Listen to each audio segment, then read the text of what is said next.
Halo guys, kembali lagi nih sama gue Randy. Nah, kali ini gue mengundang salah satu kasus yang paling yang lagi viral lah ya di Indonesia ya. Belakangan viral banget. Kenapa? Saya mengundang salah satu agent perusahaan asuransi yang baru saja membantu nasabahnya atau kliennya klaim senilai total 30 miliar untuk keluarganya. Nah, tetapi sebelum itu kita kenalan dulu yuk. Oke, welcome Bu Helen ya, thank you sudah hadir ya. Oke. Nah, Bu Helen, sebelum cerita ya, pengen tahu dulu nih siapa sih Bu Helen? Siapa Bu Helen ini?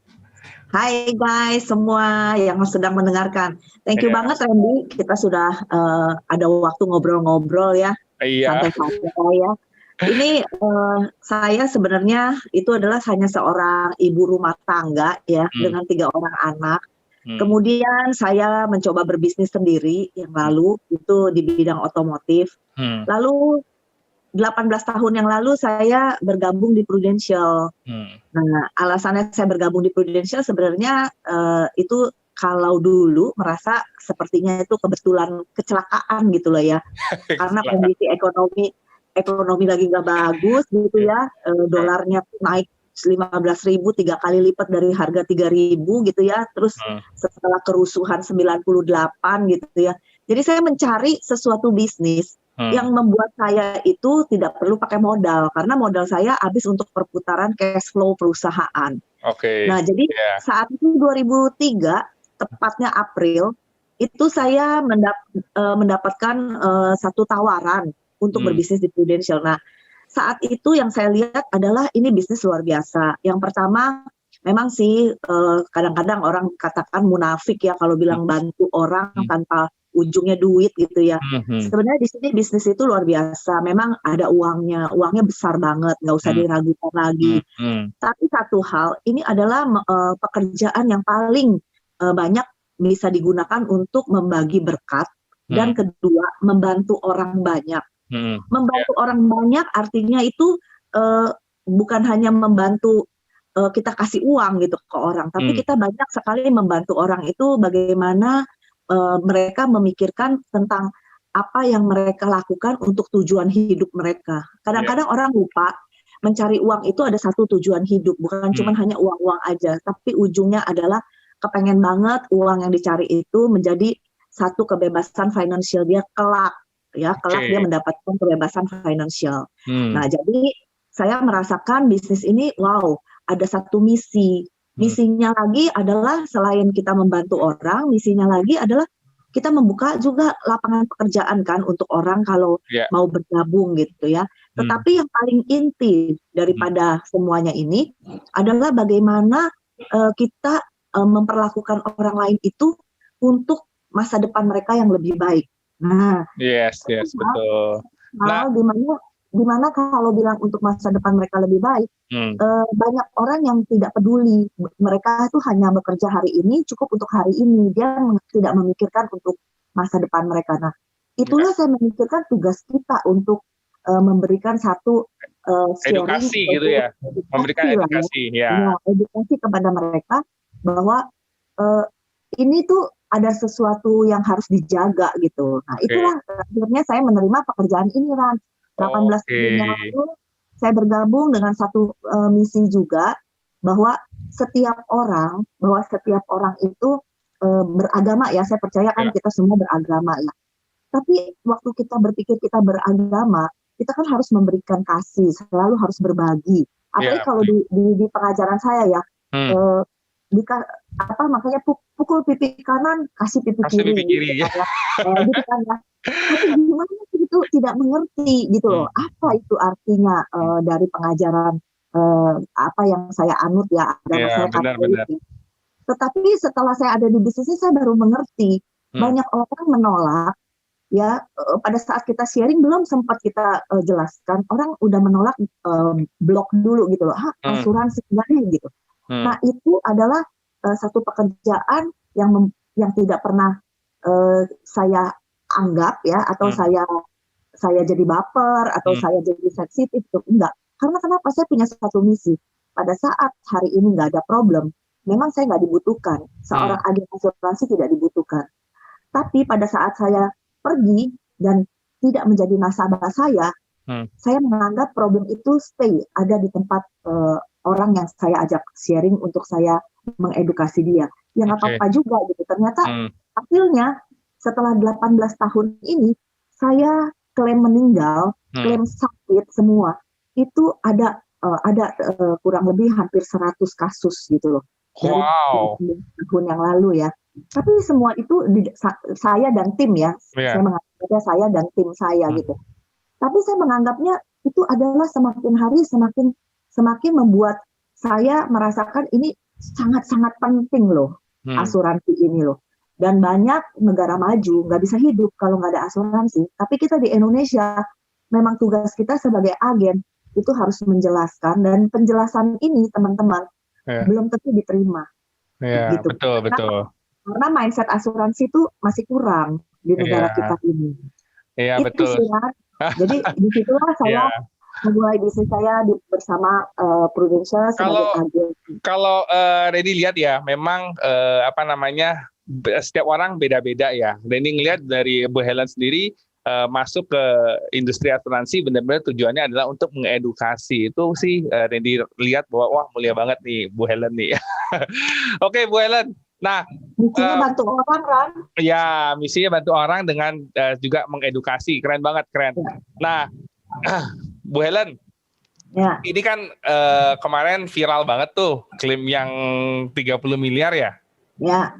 Nah, selama 18 tahun sampai sekarang, apakah ini klaim terbesar yang pernah Bu Helen handle? Ya, betul. Ini klaim terbesar dan bukan klaim terbesar saya aja ya. Sepertinya klaim terbesar di industri juga ya.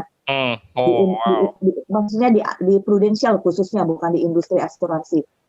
Saya merasakan ini juga klaim terbesarnya di Prudential. Prudential banyak yang closing dengan uang per tahun 100 miliar, ada yang sampai 700 miliar. Itu ada ya. Bahkan saya dengar kemarin terakhir ada yang mengajukan kan 1 triliun gitu ya uang per tahun. Tapi mereka masih muda-muda, belum ada yang meninggal, dan semua yang meninggal yang baru saja ini terjadi dan terbesar di Prudential itu ya 30 miliar.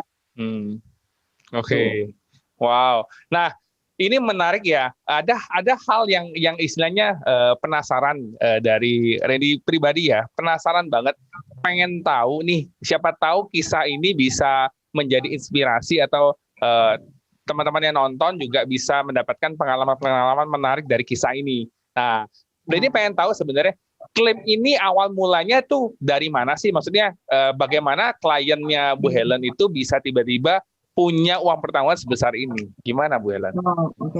Jadi pertama kali saya ketemu, anggaplah kita sebut dengan Bapak K gitu ya. Iya. Nah, Bapak K ini sebenarnya adalah referensi Randy, bukan saya tidak kenal. Tetapi waktu saya pergi untuk direferensikan ini, Bapak ini merasa udah cukup, memang cukup, kaya ya, jadi bisnisnya bagus, bisnisnya udah oke banget. Terus untuk tabungan, untuk deposito nggak usah ditanya, udah banyak dia juga, saya yakin juga. Tapi untuk namanya investasi juga sudah punya ruko ya, udah punya rumah ya, udah punya gudang, udah punya pabrik. Tapi itu kan bentuknya investasi. Nah, untuk tabungan, memang mungkin dia ada tabungan dengan 6 kali, 10 kali biaya hidup dia ya. Misalnya biaya hidup dia 50 juta atau 100 juta, ya 100 juta sebulan, setahun kan 1,2 M. Saya percaya tabungan dia itu adalah 1 M lebih ya untuk 1 tahun biaya hidupnya.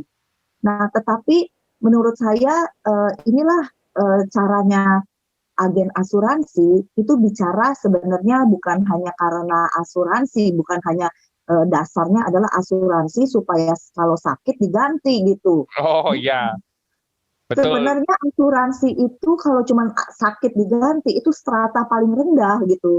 Ya itu basic banget ya, perlindungan kesehatan. Ya betul. Betul. Tapi sebenarnya ada satu mekanisme asuransi yang jauh lebih penting dari itu, yaitu adalah bagaimana asuransi itu beda banget dengan tabungan. Kalau tabungan itu untuk dana darurat, ya, ada masalah, ada uang, ada dana darurat yang bisa dikeluarkan liquid. Nah, Tapi kalau untuk investasi, kita bicara sama nggak asuransi dengan investasi? Beda juga. Kalau investasi itu adalah akumulasi harta masa kini untuk nanti masa yang akan datang. Wow. Itu investasi, ya kan? Nah, terus asuransi ada di posisi mana? Nah, asuransi itu bukan investasi, bukan juga tabungan. Tetapi posisinya lebih lagi tugasnya asuransi menjaga investasi masa depan dia tercapai. Akhirnya semua orang punya tujuan hidup bahwa hari ini berinvestasi, entah dia dalam bentuk saham, deposito, atau dia investasi dalam properti, dalam tanah, apapun investasi dia, itu untuk dinikmati masa depannya. Artinya tujuan orang kerja itu ngapain sih? Tujuannya itu pasti ada tujuannya. Yaitu adalah keluarga itu mempunyai tujuannya adalah di akhir hidupnya, yaitu bebas financial. Artinya bebas financial, kemandirian keuangannya tuh mapan banget sampai keturunannya. Nah itu. Sebenarnya itulah arti asuransi. Nah itu awalnya gimana sampai nasabah itu mau beli, mau punya itu gimana? Nah, jadi nasabah ini memang harus dibukakan mindset-nya bahwa dia adalah pebisnis besar ya. Enggak, tadi saya bilang maksudnya ini gini, sorry Randy potong. Maksudnya ini gini, gimana kejadian sampai tiba-tiba dia itu istilahnya sampai bisa ketemu Bu Helen nih. Nah Bu Helen kan misalnya nggak kenal tuh, nah direferensiin. Terus sampai dia akhirnya menanyakan tentang asuransi itu bagaimana? Apakah dia tiba-tiba ngomong, Bu Helen saya mau cari asuransi, atau memang Bu Helen sendiri yang menjelaskan atau mengedukasi tentang apa-apa saja sih yang pada saat itu dia butuhkan? Gimana? Oke, kalau bilang apakah dia memang mencari asuransi? Enggak sih. Jarang loh ketemu orang yang bilang, saya mau asuransi dong. Iya, jarang. Tapi ada, tapi jarang ya. Iya, tapi itu benar-benar kayak udah butuh ya, mungkin udah sakit ya, atau mungkin ada keturunannya sakit ya, udah datang gitu ya, mungkin ya. Tapi kalau menurut saya jarang itu. Tapi kalau untuk yang Bapak ini, ya sama seperti tadi yang Randy bilang. Ya pertama ya saya nggak sebut edukasi sih ya, kalau edukasi kayaknya terlalu sok pinter kalau menurut saya ya. Jadi kalau ketemu seseorang pengusaha besar seperti ini, saya bicaranya adalah saya tidak mengedukasi, saya tidak juga mengajari, tapi saya cuman mau mentransfer satu pengetahuan saya tentang bagaimana mekanisme asuransi bekerja. Jadi mekanisme asuransi bekerja itu tadi itu bukan tabungan, bukan investasi, ya. Tapi Pak, saya percaya karena, nah ini sebenarnya dia mau karena saya pun melihat satu kebutuhannya. Nah, saya bercerita ini yang tadi seperti tadi bukan tabungan, bukan investasi. Jadi terus dia bertanya, jadi ngapain gue ambil asuransi? Investasi gue kan besar, menabung saya udah ada, tabungan, dana likuid saya juga punya. Nah, jadi saya cuma berpikir kalau orang seperti ini memang sebenarnya udah nggak butuh lagi gitu ya. Tetapi ada satu poin sebenarnya kelemahan orang bisnis. Apa itu? Adalah loan di bank. Nggak mungkin loan ya, utang berarti ya, tentang hutang di bank. Ya, jadi saya katakan Pak, Bapak bisnisnya besar. Bisnis besar ini tidak lepas dari hutang bank. Tapi nggak usah khawatir, hutang bank itu baik kok. Daripada kalau hutang kartu kredit itu disebut compound interest, ya. Dan kalau nggak dibayarkan full, bunga berbunga terus. Iya, itu bahaya banget itu. Itu bahaya, itu akhirnya akan menjerat yang punya hutang ini terus nambah. Tapi namanya kalau hutang dagang, hutang bisnis, itu oksigen buat pebisnis. Setuju kan? Betul. Nah kalau disebut dengan oksigen, artinya apa? Bapak pebisnis itu adalah bagaimana seorang creator. Pebisnis itu meng-create aset baru, aset yang dia nggak punya, dia create aset baru. Aset yang dia sudah punya, bagaimana dia kembangkan, kan gitu. Nah, aset yang dia sudah punya untuk mengembangkan, artinya dulu dia punya pabrik 1, sekarang dia punya pabrik 2. Dulu punya gudangnya 2, sekarang mau punya lagi yang ketiga gudangnya. Nah, artinya itu kan pengembangan bisnis. Iya. Nah, pengembangan bisnisnya nggak lepas pasti dari loan gitu loh, Iya. dari pinjaman bank. Nah, kalau pinjaman bank ini pasti udah ada juga asuransi jiwanya di bank. Saya Oke. setuju. Iya. Misalnya waktu loan-nya berapa? 100 miliar. Oke. Waktu loan-nya 100 miliar, ya udah pasti ada juga asuransi jiwanya dari bank untuk loan, untuk si tertanggungnya itu adalah yang meminjam. Setahu Nah, Randy itu opsional deh, Bu Helen. Untuk iya opsional. opsional untuk loan kalau seandainya kata kredit modal kerja itu biasanya opsional. Tetapi kalau kredit motor atau rumah itu baru harus itu satu package dia biasanya. Iya, Betul. sebenarnya itu kan opsional kan. Iya, Tapi iya. kadang-kadang pebisnis mau menyenangkan hati si kepala cabang. Ya udah ambil aja Oh, deh, iya, nggak iya, apa-apa. iya, iya, iya, Karena benar, kan ada benar, benar. omset juga, ada omset si bank juga. Iya, iya, Nah, benar. nggak apa-apa kalau memang Iya. itu ada.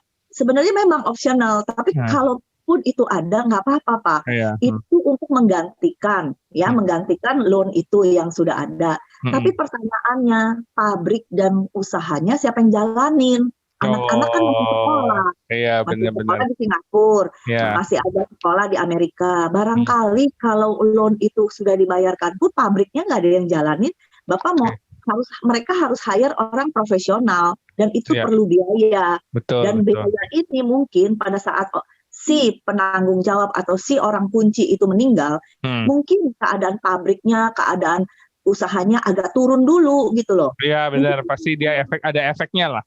Ada efeknya. Nah, dari efeknya itu menurut saya balik lagi, namanya mekanisme asuransi ada nilai moneter yang harus ditanggung. Nah, bagaimana nilai moneter dari kerugian perusahaan itu untuk hire orang yang profesional atau jalannya lebih lancar lagi, ketemu lagi orang kunci yang baru gitu kan.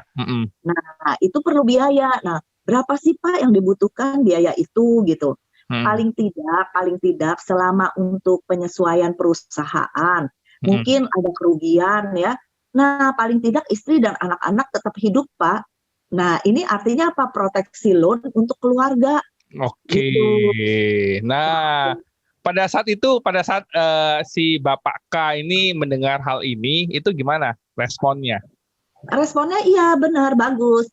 Responnya ya di awal sih ya ngangguk-ngangguk biasa lah ya. Kalau ketemu orang high level orang high level ya biasa dia ngangguk-ngangguk. Kita nggak memaksa untuk dia mengerti atau saya tidak mengajari, tapi saya cuma mau mendefinisikan mekanisme asuransi yang sesungguhnya untuk orang yang sudah punya harta banyak. Nah, akhirnya dia merasa, oh iya, memang kalau dia ada loan seperti ini, jadi berapa sih biaya kehidupan keluarga, Pak? 10 miliar, 20 miliar, 30 miliar. Anggaplah anak-anak sampai sekolah selesai baru dia bisa pegang ini perusahaan. Nah, berapa sih dana yang diperlukan? 10 miliar cukup nggak? Mungkin nggak cukup, Pak. 30 miliar nggak cukup. 20 miliar mungkin nggak cukup. 30 miliar.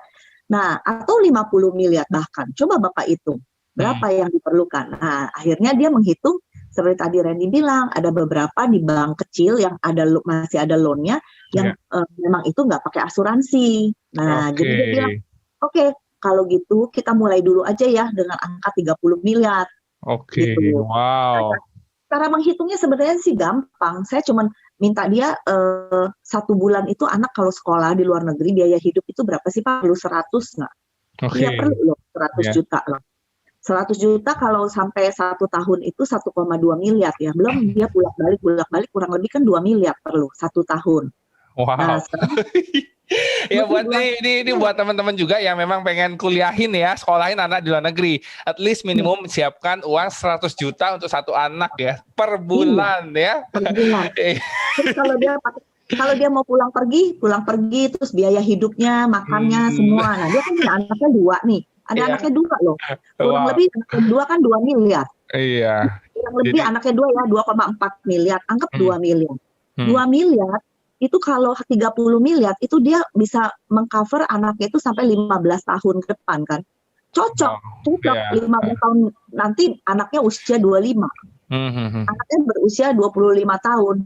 Ya itu artinya anaknya udah siap untuk terjun ke pabrik. Iya, benar. Udah siap terjun ke pabrik dan akhirnya Bapak nggak usah khawatir lagi. Yang pertama itu. Oke. Nah, tapi seterusnya biasa, oh iya dia sudah masuk ya dengan konsep ya. Sebenarnya kita kan balik lagi kan, kita menjual konsep ini kan. Nah, Bukan setelah dia masuk nih, setelah dia masuk Belan, itu kan pasti akan ada proses-proses lagi itu. Ada medical, ada terus laporan harus ke laporan keuangannya bagus, enggak-enggaknya 3 kali dari asetnya dia 3 kali lipat lebih besar, aturan dari OJK mungkin ya. Nah, itu apakah prosesnya panjang atau medicalnya oke atau gimana?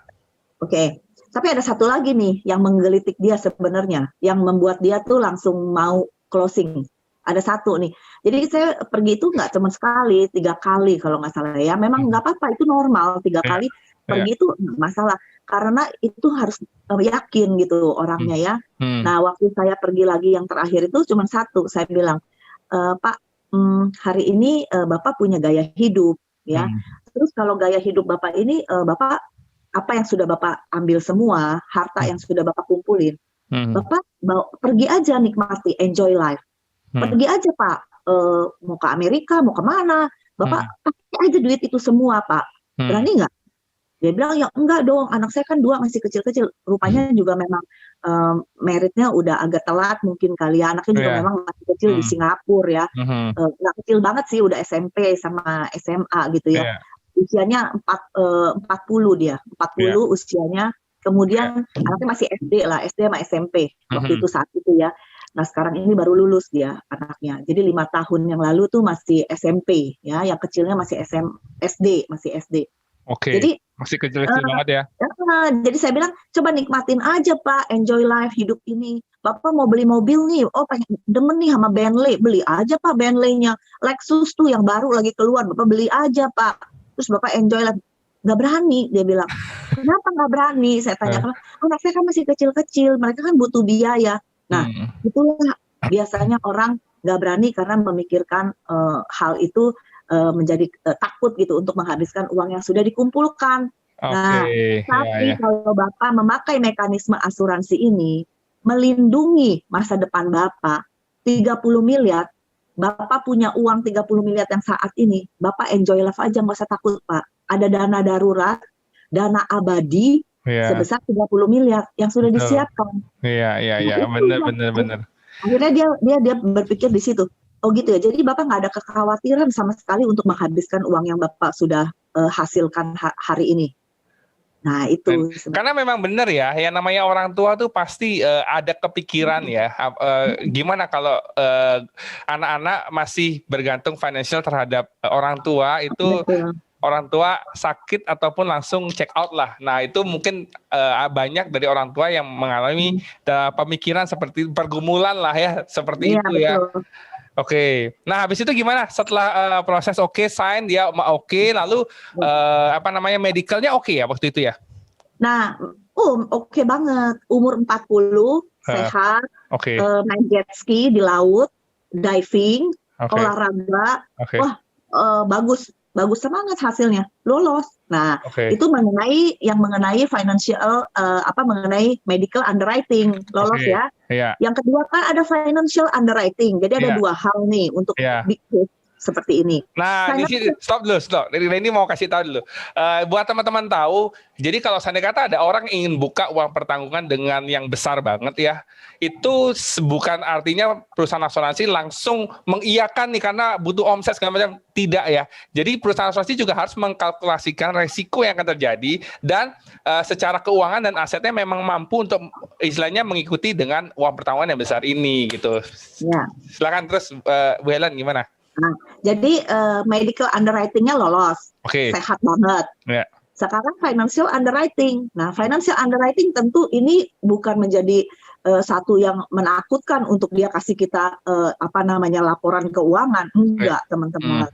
Semuanya dia mau buka, dia mau open melalui SPT ya. Di situ kan ada laporan dia punya kekayaan. Nah, kekayaannya lebih dari 100 miliar. Ya nggak masalah. Oh ya nggak masalah kalau gitu. Nggak ada masalah. Jadi ada aset-asetnya, ada rumahnya, ada ruko, ada mobil, ya, ada tanah, ada pabrik. Semua itu ada lebih dari 100 miliar. Ya udah nggak masalah. Nah, terus sebenarnya Prudential ataupun perusahaan asuransi manapun pasti melakukan yang namanya financial underwriting ini untuk kelayakan, uji kelayakan apakah orang tersebut pantas untuk di cover 30 miliar gitu. Wow, ya benar. Itu dia. Gitu. Nah, jadi kalau barangkali aja ada yang pekerjaannya yang asal-asalan gitu, ini sih sebenarnya kan memang ketentuan asuransi untuk menjaga fraud ya, betul. Fraud, ataupun ada yang namanya kesalahan pencucian ya, uang lah.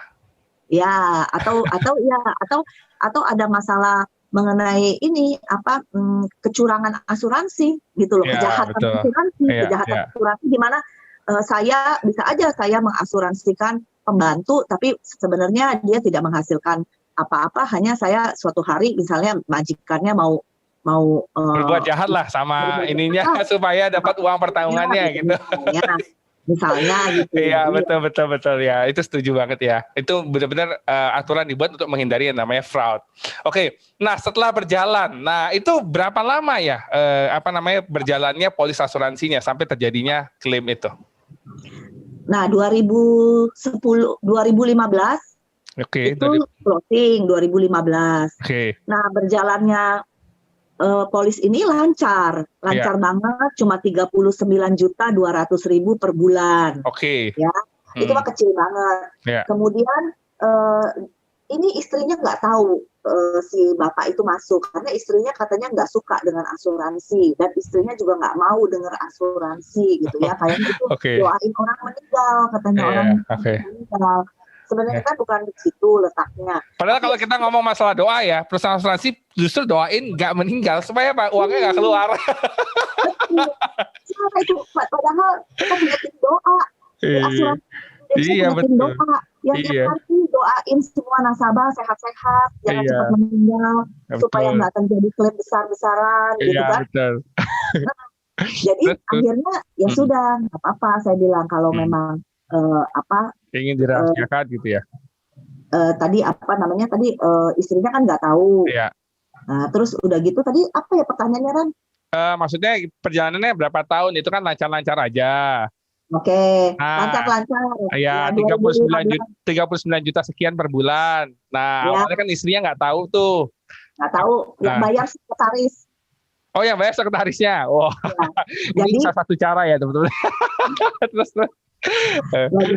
Jadi yang bayar sekretaris setiap bulan dari uang kantor. Nah, jadi istri juga nggak tahu. Terus lancar.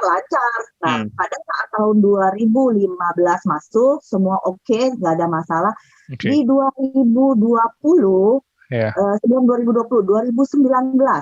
Nah, 2019 kelihatannya nih sekretarisnya berganti posisi atau orangnya kan ganti nih. Nah, di situ ada keterlambatan 6 bulan, teman-teman. 6 bulan kelupaan katanya. Saya juga 6 bulan itu saya juga pikir biasanya kan lancar. Nah, ternyata 6 bulan masih bisa enforce karena kan ada saldo. Ada investasinya ya, investasi sebagai cadangan dananya untuk tetap membiayai. Preminya di situ tuh masih ada gitu. Tetapi pada saat di bulan mendekati Desember, jebret itu asuransinya lapse. Non-aktif non-aktif, non-aktif di bulan Desember, teman-teman. Saya kaget.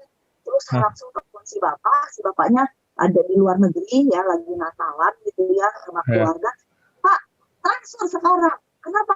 Transfer sekarang. Supaya bisa auto revival gitu ya, nggak perlu medical check up lagi, kan belum lewat dari 1 minggu nih ya, jangan sampai 1 bulan. Oh gitu katanya, transfer aja udah preminya 39.200.000 dulu gitu kan. Udah sekarang saya transfer berapa? Ya udah transfer aja itu dulu, terus langsung minta sekretarisnya transfer. Karena itu akhir tahun, barulah polisnya itu pulih di tanggal 15 Januari. Karena baru diselesaikan setelah tahun baru, jadi sekretarisnya juga nggak tahu di mana. Nanti deh katanya, nganggep gampang gitu ya. Yang lain aja, dia bilang aduh kita buku gitu Kita kan. sebagai agent yang deg-degan ini. Sebenarnya aku gampang. Aduh, saya bilang 30 miliar gitu ya, kok lab gitu. Nah, 15 Januari kira-kira minta sama Prudential, TikTok ya, akhirnya oke, gitu, auto revival dan itu pulih kembali, enforce. Nah, ya sudah sampai enforce di situ di Januari, ya udah saya tenang-tenang, udah nggak ada apa-apa. Nah, lalu kejadiannya itu pas kapan? Pas si klien tiba-tiba kejadian meninggal dunia itu apakah karena sakit dulu atau ada mendadak banget? Nggak ada sakit. Akhirnya di bulan Mei itu dia nggak enak badan. Terus itu kan baru di awal COVID ya, dari Maret April ya. Jadi pas April akhir nggak enak badan, April akhir, kemudian di bulan Mei dia masuk dulu rumah sakit Carolus. Nah, terus udah gitu seminggu udah enak keluar dari sana. Udah keluar di rumah beberapa hari, nggak enak lagi badannya, kok nggak enak semuanya. Masuk lagi rumah sakit Mitra. Waktu masuk rumah sakit Mitra, di Mitra itu udah lumayan terus enak, tapi rumah sakit mulai mengetes COVID. Nah, di awal pengetesan COVID itu kan perlu waktu sampai hasilnya tuh seminggu. Iya, berminggu-minggu gitu, lah. Berminggu-minggu kan agak lama tuh. Nah, di Mitra setelah beberapa minggu itu baru keluar tuh hasilnya. Apa hasilnya teman-teman? Itu dia positif. Oke. COVID. Nah, di Mitra tidak menangani COVID ini. Langsung dibawa ke rumah sakit rujukan. Rujukan COVID. Rumah sakitnya Persahabatan Rujukan COVID. Nah, dibawa ke sana. Waktu dibawa ke sana, teman-teman semua ya yang mendengarkan ini sebenarnya kasihan ya, dia begitu sehat ya, tapi ternyata terlambat gitu karena penanganannya kan udah ganti rumah sakit 2 kali ya, dan nggak mengerti kalau itu tuh COVID gitu. Sampai di Persahabatan masuk ke ICU dan ventilator. Tapi yang sangat menyentuh ya buat seorang agen seperti saya, nomor 1 yang dia WhatsApp itu bukan istrinya loh, dia WhatsApp saya ternyata. Pertama dia masuk ICU, istrinya itu ada di Singapura loh. Jadi udah kembali lagi ke Singapura, dia nggak melihat suaminya itu ada masalah gitu, karena sehat kan. Jadi masih melihat anaknya lagi di Singapura. Dipikir masih sakit-sakit biasa lah ya. Iya, jadi masih sakit biasa lah, atau di Singapura juga lagi nggak boleh keluar kan, lagi COVID gitu kan. Kalau keluar masuk lagi Singapura kan nggak boleh. Iya, nggak boleh, ya betul. Hubungannya kan seperti itu. Ya udah, masih stay di sana. Nah, dia WA saya, Helen, saya kelihatannya parah katanya. Saya kena positif COVID. Tolong jaga polis saya. Ingat apa yang kamu katakan untuk saya. Tujuan polis saya adalah untuk akhir daripada bebas hutang. Bebas hutang di dalam bisnis saya. Nah, itu sebenarnya sangat menyentuh buat saya karena saya berpikir, wah, si bapak kok masih ingat ya, berarti dia benar-benar taat dengan asuransi seperti ini nih, karena memang dia tahu tujuannya apa gitu loh, yaitu adalah bebas dari hutang di akhir hidupnya, dia nggak mau itu. Nah, akhirnya terus dia bilang sama satu lagi, Helen, tolong jaga polis saya bisa dicairkan untuk anak saya sekolah katanya, sampai ke Amerika. Itu tujuan mereka katanya, cita-cita mereka. Saya merinding dengarnya.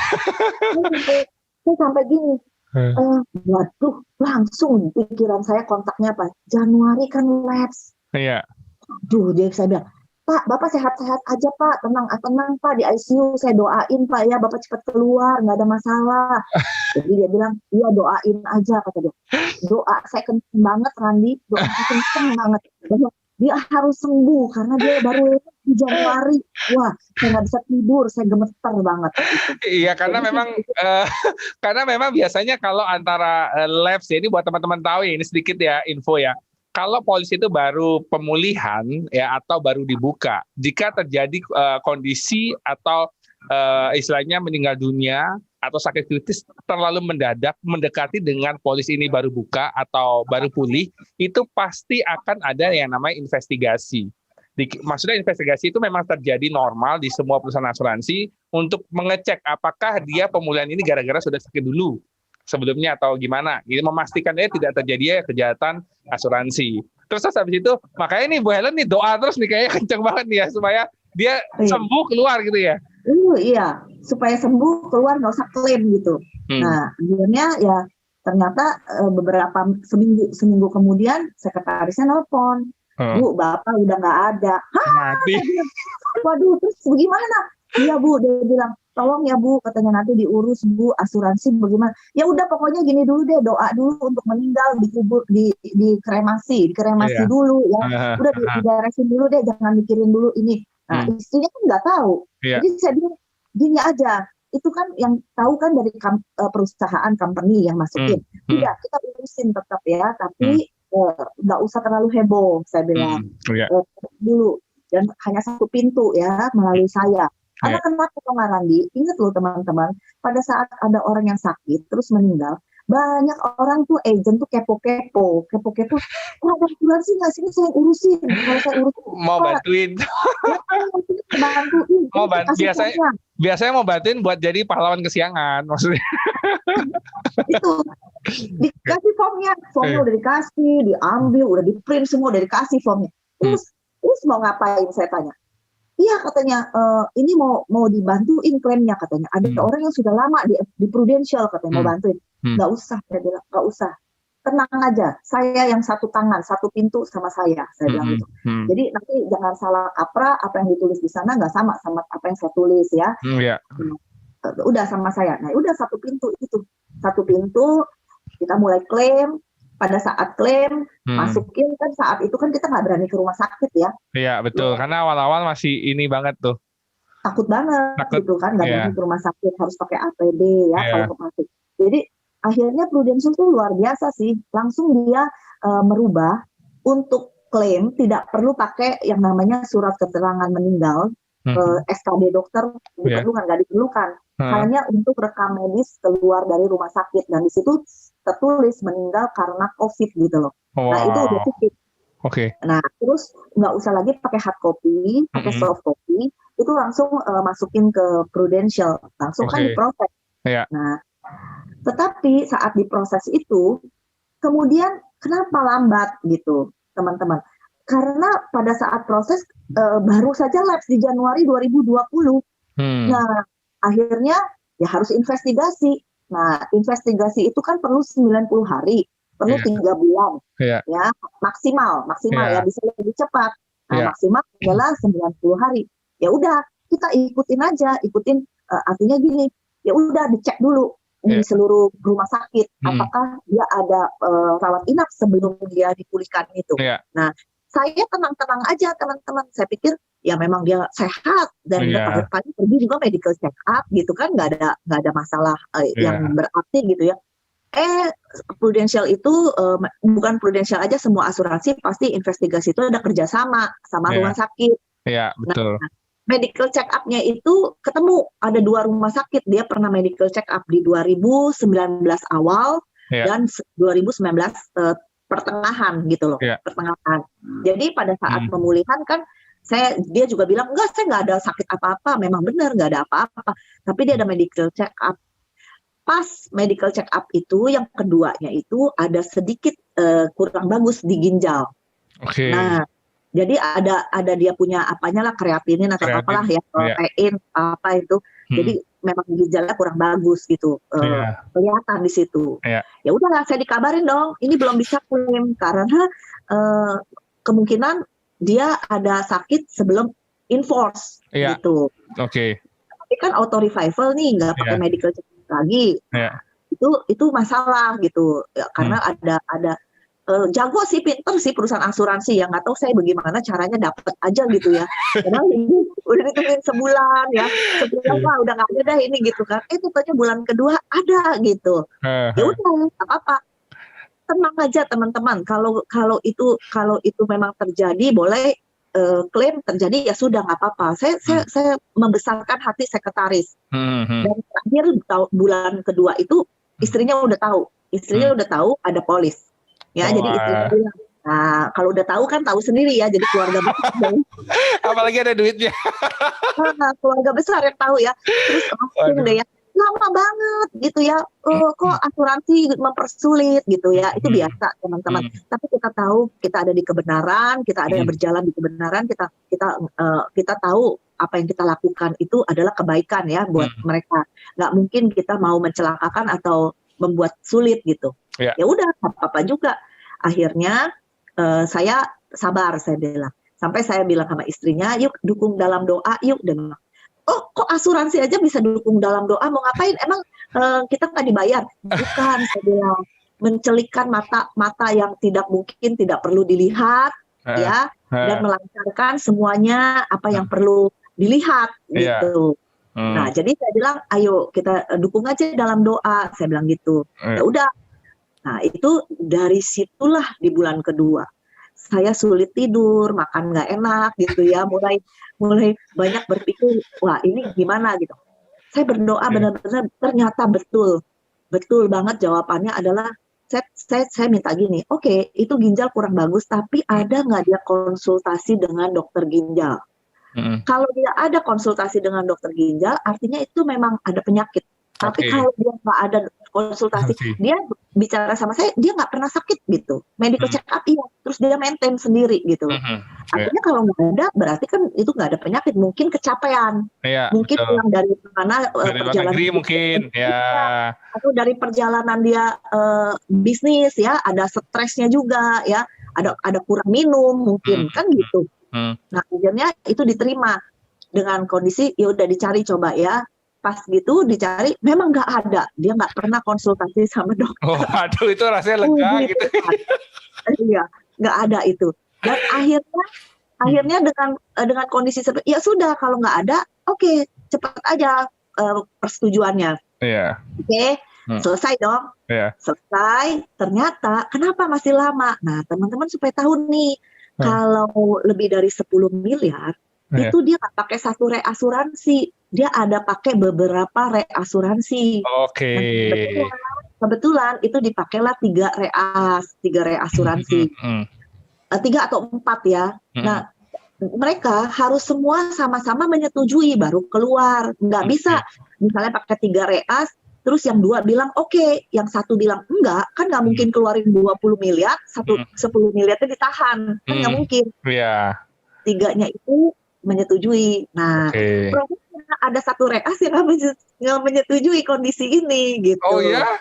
Iya. Nah, sebentar, sebelum dijelasin itu buat teman-teman tahu juga. Jadi perusahaan asuransi itu dia tidak menanggung resikonya sendiri. Dia juga mereasuransikan kliennya ke perusahaan reas namanya ya. Sehingga apa? Resikonya dibagi lagi. Jadi buat perusahaan asuransi pun menanggung resikonya bagi-bagi jadi lebih ringan gitu. Nah, lanjutin kenapa satu perusahaan reas belum menyetujui? Selain itu saya mau tambahin sedikit ya. Boleh. Karena ada perusahaan reas itulah berbagi resikonya itu kan juta-jutaan orang, bukan cuma 10.000, 100.000 atau 1 juta orang, tapi juta-jutaan orang.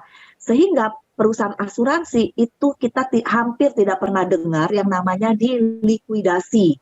Maka perusahaan asuransi itu kalaupun dia nggak ada new business, pasti dia akan diakuisisi oleh yang lebih besar. Perusahaan asuransi yang lebih besar, dia akan diakuisisi. Kayak dulu Prudential mengakuisisi Allstate. Nah, dia masuk gitu. Nah, itu ketahuan juga. Nah, reas ini belum menyetujui. Ya sudah, kita bilang, kalau gitu reasnya kapan dia punya ada limit time-nya dong. Nggak mungkin kita terus menunggu begitu. Dia harus kasih patokan waktu. Ya, deadline-nya kapan gitu ya. Akhirnya dia minta deadline-nya itu tunggu ya seminggu. Nah, seminggu itulah saya merasa yakin terusnya. Waktu kemarin lah agak resah gitu ya, tapi terus seminggu setelah hampir seminggu tuh saya udah mulai positif, yakin. Dan saya terus self-talk saya adalah yes gitu. Yes, klaim dibayarkan. Yes, klaimnya ada di tabung istri. Yes, gitu. Nah, itu kenapa kok tiba-tiba seminggu tuh yakin tiba-tiba? Apakah cuma feeling atau karena ada sesuatu? Kan ada 2 reas yang sudah setuju. Masa 1 ini nggak setuju? Oh, ya nggak masuk akal ya. Iya, dia masa 1 nggak setuju. Udah 2 lawan 1 gitu. Nah, pada saat itu akhirnya saat diumumkan disetujui itu gimana itu? Apa namanya, Bu Helena taunya terima email atau diinfo langsung? Ya, jadi ada 1 yang menghandle saya, ada 1 bagian klaim yang menghandle saya terus. Hari Sabtu jam 4 sore dia WA saya, Bu, klaimnya sudah done ya Bu, katanya udah prosesnya sudah done. Merinding. Saya bilang done-nya apa? Disetujui atau ditolak? Saya bilang gitu. Nggak dijawab tuh Ren, sampai jam 9 malam. Saya kejar. Saya bilang gini, Pak, kalau ini mau jadi informasi salah. Harusnya Bapak kasih saya clue-nya, iya atau tidak. Karena kalau Bapak cuma ngomong begini, bikin saya itu resah sampai hari Senin, ini hari Sabtu. Bapak ini nggak benar, saya bilang gitu. Ngapain WA saya hari Sabtu, cuma bilang prosesnya sudah selesai. Terus akhirnya malam itu dia WA saya. Kabarnya baik Bu, tunggu besok ya hari Senin. Waduh. Perlu. Gitu. Kabarnya baik, ya sudah, oh baik gitu. Ya udah, saya cuma perlu itu aja, nggak perlu karena dia khawatir juga kan salah bicara ya. Tunggu surat resmi gitu. Karena memang harus tunggu surat resmi ya, memang. Ya. Nanti surat resminya kan ada, udah dari Randy. Tapi bagus juga ya, maksudnya pada saat ada klaim yang spesial, which is dengan uang potongannya besar, itu memang diberikan satu orang yang membantu memfollow up ya Bu ya, yang maksudnya yang menghandle itu so far bagus banget, jadi nggak tektoknya nggak kebanyakan, jadi cukup ada satu orang yang handle gitu ya. Iya. Waduh. Nah, yang jadi pertanyaan ini ya kan berarti selama menunggu proses klaim itu kan deg-degan nih sama keluarga, sama keluarganya dia deg-degan, sama proses klaimnya deg-degan. Nah, pada saat klaim ini cair, nah apa yang Bu Helen lakukan? Apakah langsung menemui atau langsung mengabarkan via WA atau telepon? Saya langsung telepon, nggak mau WA, nggak mau emailnya belum selesai, saya telepon. Ke si sekretaris yang pertama karena sebelumnya sekretaris ini yang menghubungi saya cuma mau minta satu pintu. Sebelumnya ada kakaknya ya, ada kakaknya, ada adiknya yang nelpon saya. Terus bilang, si A punya udah lo, si ini gampang lo selesai lo, si B punya asuransi bagus lo gitu. Saya terus bilang sama bapaknya, makanya kita sebagai agen teman-teman harus posisikan diri kita juga harus tegak gitu loh, tegar gitu. Artinya gini loh, memang kita lakukan yang terbaik, tapi saya jangan diintimidasi dan saya jangan terlalu ditekan, saya bilang gitu. Jadi saya bilang sama kakaknya, tolong ya, saya bukannya nggak mau terima telepon atau nggak mau terima untuk WA, tapi saya cuma mau satu pintu. Jadi saya cuma mau satu sama sekretarisnya aja karena dokumen semua ada di dia. Tolong saya dihargai sebagai seorang agen dan saya bukan agen yang biasa-biasa karena saya agen yang benar-benar bertanggung jawab. Nah, akhirnya mereka mengerti, mereka hanya menunggu, mereka nggak berani lagi WA saya. Percaya saja sama saya. Ini agennya lebih galak nih. Enggak sih sebenarnya, mungkin ini satu hal yang bagus ya Bu Helen ya. Maksudnya banyak dari nasabah sendiri mungkin kurang mengetahui mengenai informasi ini. Mereka merasa bahwa polis yang lain kok cepat sudah selesai. Nah, karena mungkin polis yang lain itu tidak pernah dalam kondisi yang tidak aktif. Ini kan kondisinya spesial. Desember tidak aktif, baru aktif Januari dan kejadiannya di Maret ya. Betul, di Mei. Di Mei. Jadi itu kejadian di Mei. Nah, itu kan kalau polis dalam kondisi non aktif diaktifkan kembali, itu biasanya dianggap ya seperti polis baru. Nah, itulah yang menjadi case claim ini menjadi spesial gitu. Nah, terus lanjut abis itu. Dan satu lagi Randy mau saya tambahin. Boleh. Yang menjadi special case-nya itu bukan angka, bukan karena 30 miliar ataupun 30 juta atau 300 juta klaimnya. Tapi sesuai kriteria. Mau dia 30 miliar, mau dia 30 juta, kalau sesuai kriteria udah nggak ada ini, cepet banget. 7 hari aja, 7 hari kerja klaim disetujui. Oke, sesuai dengan kriteria klaim ya, kembali lagi ya, mengacu pada kriteria klaim. Ini yang perlu teman-teman pahami.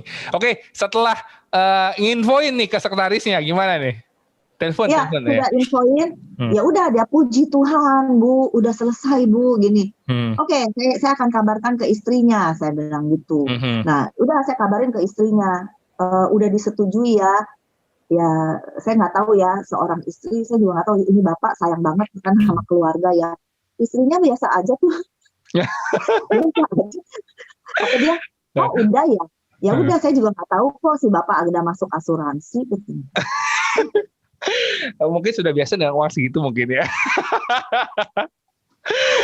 Nggak biasa sih dengan uang segitu, dia pasti nggak biasa Ran. Cuman dia merasa, oh ada asuransi, oh sudah, ya sudah gitu. Dia cuma merasa dia nggak ngerti gitu, si bapak ngapain masuk asuransi gede-gede begini, gitu.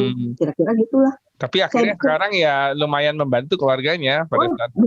Bukan membantu lagi. Jadi itu dia tidak merasa apa-apa. Tapi setelah dia kemudian masuk ke perusahaan, memang ibu rumah tangga tulen sih nggak pernah bantuin dalam usaha ya.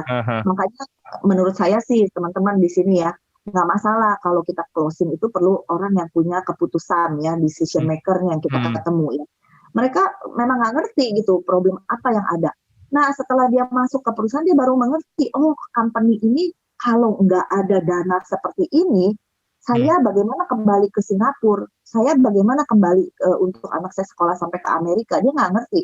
Nah jadi setelah saya jelasin tujuan si bapak adalah bebas hutang. Ya, waktu buka ini loan yang ada di bank saya nggak tahu ada berapa, tapi ibu paling nggak kalau loannya itu bisa dilunasin berapa, masih ada berapa untuk bisa pakai untuk biaya hidup. Yuk saya bantu untuk financial planning tuh bagaimana. Yang penting kan ini kemampuan mengelola keuangannya nih untuk semuanya jadi aman dan nyaman kehidupan ibu dan anak gitu. Nah akhirnya ya sudah. Saya mencoba untuk menjelaskan, nah dia udah oke, dia ngerti terusnya. Nah akhirnya pada saat mau ditransfer uangnya, dia datang ke kantor, saya minta dia datang ke kantor, untuk saya juga kepengen banget berkenalan lebih jauh kan, COVID ya, tadinya kan kita juga nggak bisa ke rumahnya. Akhirnya datang ke kantor, dan kita bicara, nah lucu nih, waktu kita habis bicara di kantor itu, sudah dia disitulah dia menangis gitu, bahwa bener banget ya apa yang diambil sama suami ya gitu, bener banget ya gitu keputusan dia untuk mengambil asuransi seperti ini ya 30 miliar ini. Nah dia bawa anaknya. Nah kemudian saya serahkan itu giant check ya, bahwa memang ini klaim sudah selesai dan tinggal tunggu transfernya. Udah cuman itu di kantor kami bicara, kemudian dia pulang. Tapi besok pagi-paginya itu luar biasa, dia telepon saya berteriak nangis gitu, karena memang ternyata kan udah ada pendekatan di kantor gitu ya, jadi dia agak terbuka udah mulai. Istrinya nangis. Kenapa? Saya tanya gitu, kenapa, ada apa? Hari ini saya ulang tahun, dia bilang. Tahun lalu persis hari yang sama saya ulang tahun, katanya bapak nggak bisa datang ke Singapura, bapak katanya lagi sibuk banget, jadi dia nggak bisa ulang tahun dia datang.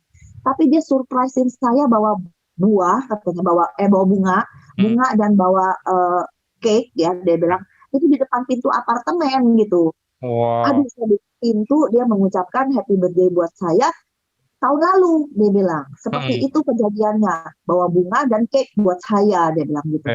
Terus sekarang ini Bu Helen, dia bilang, saya kaget katanya, di dalam rekening saya ada uang 30 miliar, persis saya ulang tahun, dan ini surprise dari bapaknya yang terakhir buat saya katanya, walaupun dia sudah nggak ada.